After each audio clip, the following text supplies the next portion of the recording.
আমরা রাজনীতিকে নেশা হিসেবে নিয়েছি, কিন্তু পেশা হিসেবে নিই না। অনুপ্রবেশকারী যেন 5 তারিখের 4 তারিখ পর্যন্ত যারা আওয়ামী লীগ করছে, জয় বাংলা বলছে, 5 তারিখের দিনের 2টা 3টার পর থেকে যারা জিও সৈনিক বলতেছে, এই অনুপ্রবেশকারী থেকে দূরে থাকার জন্য 18 বছর কোন অত্যাচারের বিচার আমাদের জাতীয়তাবাদী দল নেবে না। আমার নাম মোহাম্মদ আকরাম মিয়া, আমি রাজধানী উপজেলা স্বেচ্ছাসেবক দলের সদস্য সচিবের দায়িত্ব আছি। এই দায়িত্ব দেওয়ার পর থেকে আমি চেষ্টা করেছি আমার দায়িত্ব নিয়ে সংগঠনের কর্মকাণ্ড রাজনীতি সুন্দরভাবে পরিচালনা করার জন্য। গত 5 তারিখ আগস্টের যে বাংলাদেশে গণতন্ত্র পুনরুদ্ধার হয়েছে, ছাত্র জনতার আন্দোলনের মাধ্যমে জালেম ফ্যাসিস্ট সরকারের পতন হয়েছে, যে 16 বছরে মানুষের বাকস্বাধীনতা কি জিনিস আমার মনে হয় ছিল না। সাথে সাথে আমার মনে হয় যারা ইলেকট্রিক মিডিয়া, প্রিন্ট মিডিয়া, এরারও কোনো বাকস্বাধীনতা ছিল না।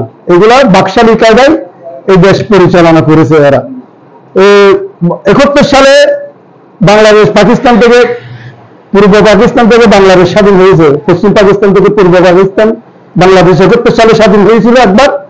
এই ছাত্র জনতার আন্দোলনে ভারত থেকে আমরা দীর্ঘ 16 বছর 18 বছর পরে আমরা আবার এই ভারতের কবল থেকে স্বাধীন হয়েছি। আমরা রাজধানী রাঙ্গুনিয়া থেকে বারবার নির্বাচিত সংসদ সদস্য, উত্তর জেলা বিএনপির সকল আহ্বায়ক, বীর চট্টলার বীর এবং গণমানুষের নেতা, কেন্দ্রীয় বিএনপির ভাইস চেয়ারম্যান আলহাজ গিয়াসউদ্দিন কাদের চৌধুরীর নির্দেশে উনি 10 তারিখে আসছে এই আগস্টের।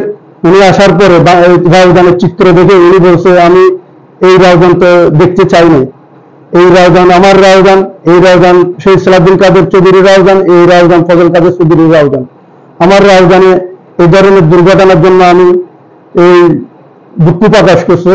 সাথে সাথে আমাদের নেতৃবৃন্দ সবাইকে উনি সাথে সাথে ওনার বাসস্থলে ডাকছে, ডাকার পরে উনি বলছে, নির্দেশ দিয়েছে যে দুর্ঘটনা ঘটছে, চুরি চামারি ডাকাতি চিন্তায় যেগুলো হয়েছে থানা সহ অবৈধ জিনিস, প্রশাসন আমাদের সহযোগিতা চেয়েছে। আমরাও প্রশাসনকে আশ্বাস করতেছি, মানে আমাদের এলাকায় কোনো অবৈধ জিনিস থাকলে ওনারা যেন সহ জায়গায় দিয়ে আছে। তো আমি আপনাদের মিডিয়ার মাধ্যমে এবং প্রশাসনের সহযোগিতায় আমি কিছু জিনিস উদ্ধার করে দিয়েছি।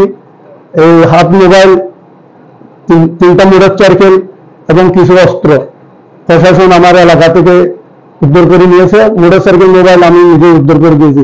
5 তারিখের পর থেকে যেগুলো চুরি চামারি চিন্তায় মায়ের জুলুম এগুলো উনি মানা করছে, বলছে যে আমরা ক্ষমা করে দিয়েছি, তোমরাও ক্ষমা করে দিও।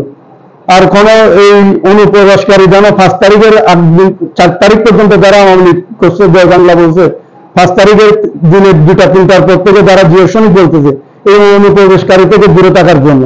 এবং শীর্ষ সন্ত্রাসী যারা 16 বছর ধরে রাজধানী অবৈধ কর্মকাণ্ড, চাঁদা, ঘুষ, খুন খারাপি এভাবে করছে, অবৈধ নির্দেশ দিয়েছে এবং প্রশাসনকে বলছে যেন ওনাদেরকে আইনের আওতায় আনার জন্য। 18 বছর আর্মি সরকার সহ 18 বছর আমরা এলাকায় আসি নাই। এই 18 বছর কোন অত্যাচারের বিচার আমাদের জাতীয়তাবাদী দল নেবে না।